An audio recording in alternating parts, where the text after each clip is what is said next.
In the course of their discussion, Butler repeatedly suggests to Braidotti that when sexual difference is understood as a linguistic and conceptual presupposition, or, for that matter, an inevitable condition of writing, it falsely universalizes a social asymmetry, thereby reifying social relations of gender asymmetry in a linguistic or symbolic realm, maintained problematically at a distance from socio-historical practice. Sexual difference, Butler argues, reifies a social asymmetry as an eternal necessity. Braidotti's response, that one must not confuse the diagnostic function of sexual difference with its strategic or programmatic aims, is not particularly satisfying, since it is difficult at first to understand what strategies for change can be possible given the irreducible and irreversible nature of the diagnosis itself. As Gail Rubin puts it, the Lacanian symbol seems to stick us with and in a primary category of gender differences which might as well be inscribed in granite. Such inscription would indeed seem to be the effect of the Lacanian symbolic. On the other hand, lest I seem to be unduly picking on Braidotti here, playing one feminist off another at the other's expense, which probably isn't the most feminist way for a man to do feminism, let me say that I do find myself attracted to some of the strategies she enumerates. In fact, though I obviously agree with Butler against Braidotti in terms of the question of gender versus sexual difference, I find some of Braidotti's formulations somewhat more compelling than Butler's because of Braidotti's specific recourse to the materiality of the body. One of my reservations about Butler being that there aren't enough bodily matters in her bodies that matter. In Against Proper Objects, Butler writes that the heteropathos that pervades the legacy of Lacanian psychoanalysis in some of its feminist reformulations can be countered only by rendering the symbolic increasingly dynamic, that is, by considering the conditions and limits of representation and representability as open to significant rearticulations and transformations under the pressure of social practices of various kinds. In Feminisms by Any Other Name, however, Braidotti brings the matter of embodiment, of corporeal materialism, into this dynamization or dynamiting of the symbolic. She writes that the best strategy for moving out of this contradiction of asymmetrical sexual difference is radical embodiment and strategic mimesis, a strategy of deconstruction that also allows for temporary redefinitions, combining the fluidity and dangers of a process of change with a minimum of stability or anchoring. In the context of a psychic and social guerrilla warfare against the kingdom of identity per se, Braidotti joins Irigaray in calling for the meltdown of the male symbolic in order to provide for the radical reenfleshing of both men and women. Finally, indeed, these are the closing words of the interview, Braidotti advocates a merrier brand of idiosyncratic and hybrid thinking, something that is neither conceptually pure nor politically correct, a joyful kind of feminist, dirty-minded thinking. Now, because Braidotti's main concern is the political will to assert the specificity of the lived female bodily experience, it is understandable that she has nothing to say about what a radical reenfleshing of men would look like or how it might proceed. However, if we recall Katja Silverman's point about the way masculinity impinges upon femininity, if we consider the history of male disembodiment's specific effects on lived female bodily experience, then the project of male reenfleshment takes on a certain feminist urgency. This urgency, again, is what justifies critical masculinity studies, provided that the studies are truly critical, and even, perhaps, the institutional giveaway of gender studies positions to bright boys, provided that the boys are not merely bright, but radically reenfleshed. So how might a pro-feminist reenfleshment of male subjectivity proceed, and how might that proceeding be related to the possibility of a male feminist dirty-mindedness?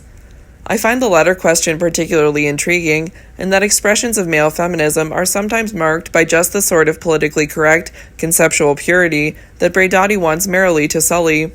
In my view, one way of dirtying the mind of male subjectivity, and thus rendering the symbolic increasingly dynamic, is through a recognition of the way that mind is already sullied, not castrated, but abjected, in and by the materiality of language itself, by abjection as the inevitable condition of all writing, by the written trace as the hybrid soiling that pulls the kingdom of identity down into the realm of the body, by writing as what Lee Edelman calls a category subverting alterity within the conceptual framework of the masculine itself, by writing as that which always already sets down my identity in scat.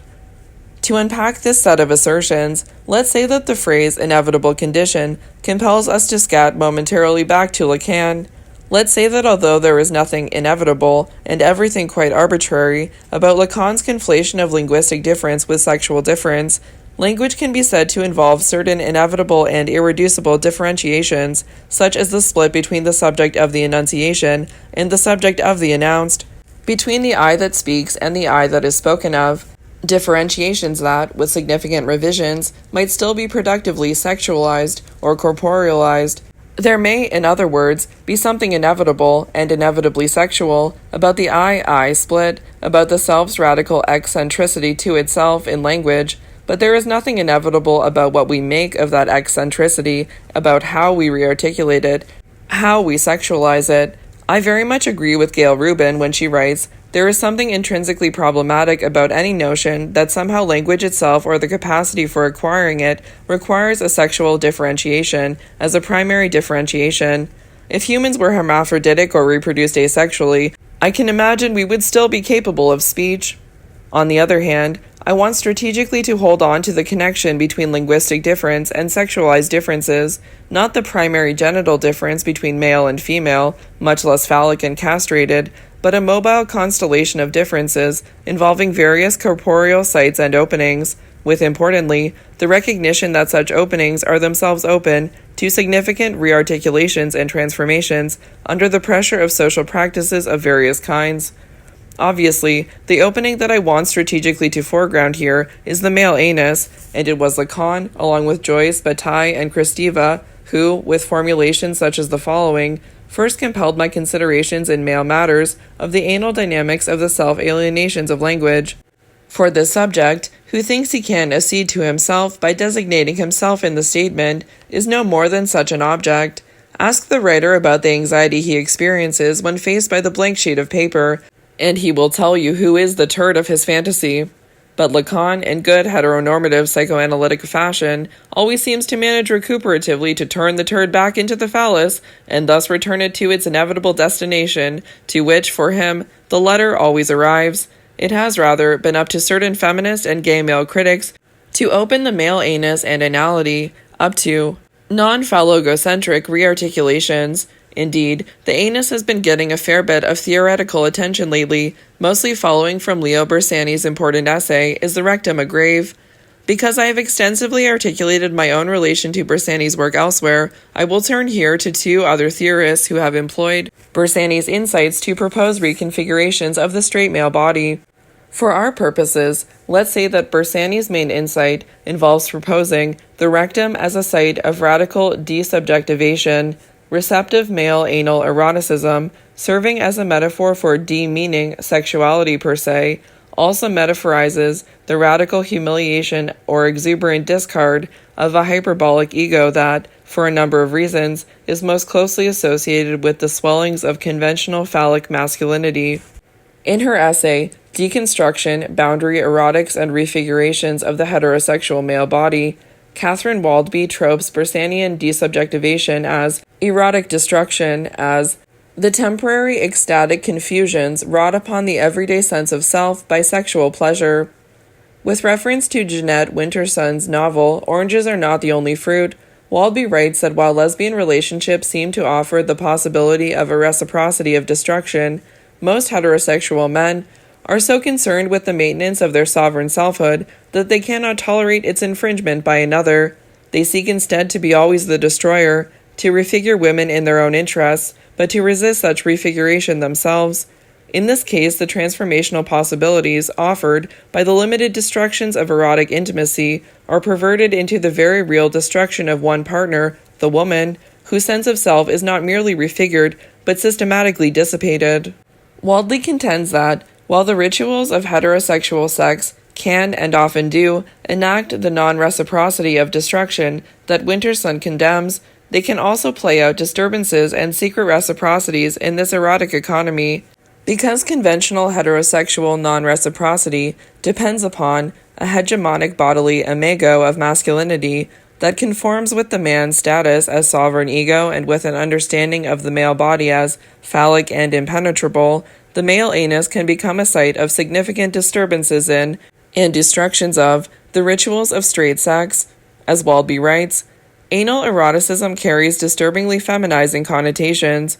Part of the significance of intercourse understood in its ideological aspect is its assertion not just of the woman's penetrability, but of the man's impenetrability, the exclusive designation of his body by its seamless phallic mastery.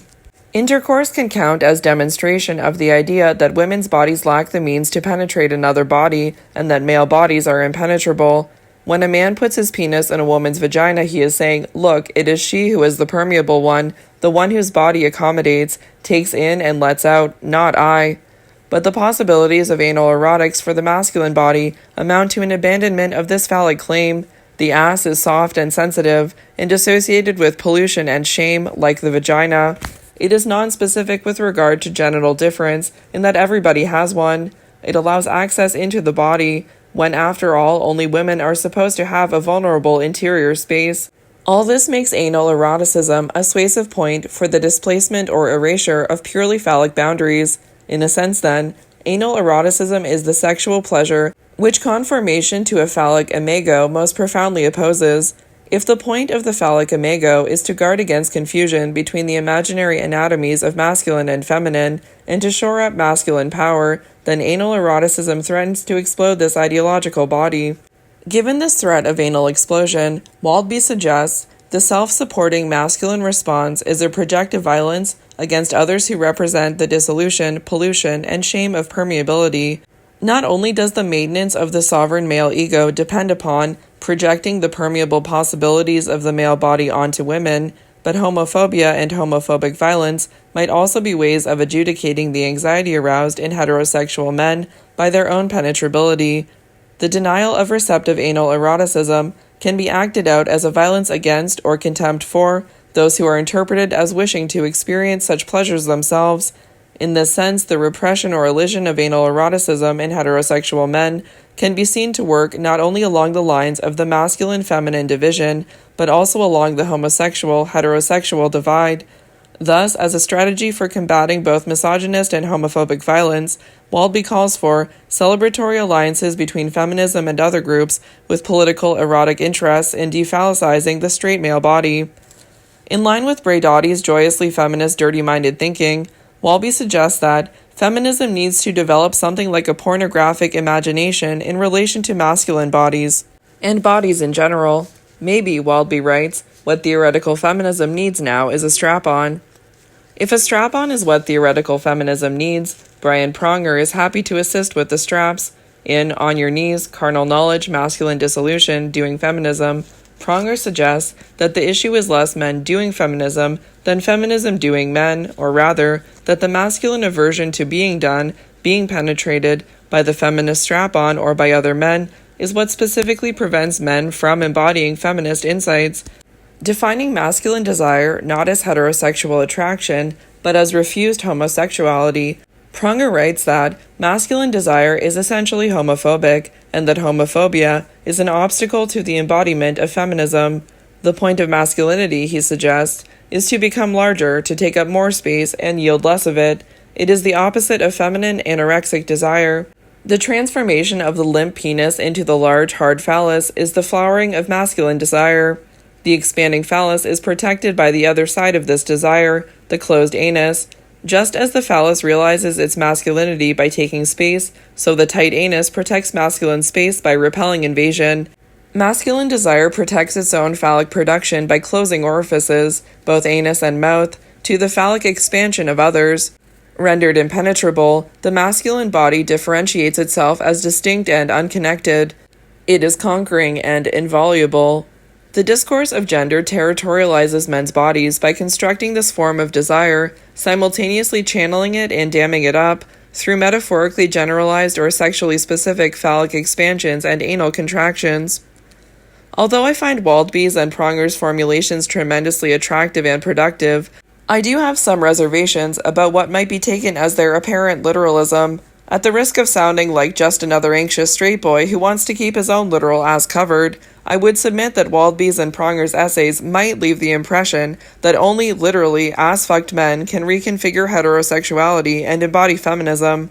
I stress apparent and might, because Pronger in particular alludes to the possibilities of extra-literal forms of bodily deterritorialization, even if he tends to leave those possibilities undeveloped. For example, after elaborating homophobia as the reluctance to give up masculine space and the fear men have of the inversion of the expanding phallus and closed anus into a deferential phallus and an open anus, Pronger points out that this fear is evident beyond the physical space of the body in the reluctance some men have to give way in sport, commerce, academic debate, or interpersonal relationships. To counter this reluctance, Pronger writes, we need to extend the joy of the eroticization of opening spaces and deterritorializing masculine desire in the anus and mouth to the joy of erotically opening up such spaces in conversation, in interpersonal relations, in games, in academic discourse, in economics, etc. Although Pronger does not elaborate on how we might open up such spaces in, say, academic discourse and debate, the important point to be retained is that if the phallic expansions and anal contractions that define masculinity can be both sexually specific and metaphorically general, then so too must be the phallic deference and anal opening that dissolve it. Straight masculinity needs, in other words, to confront its figural as well as its literal penetration.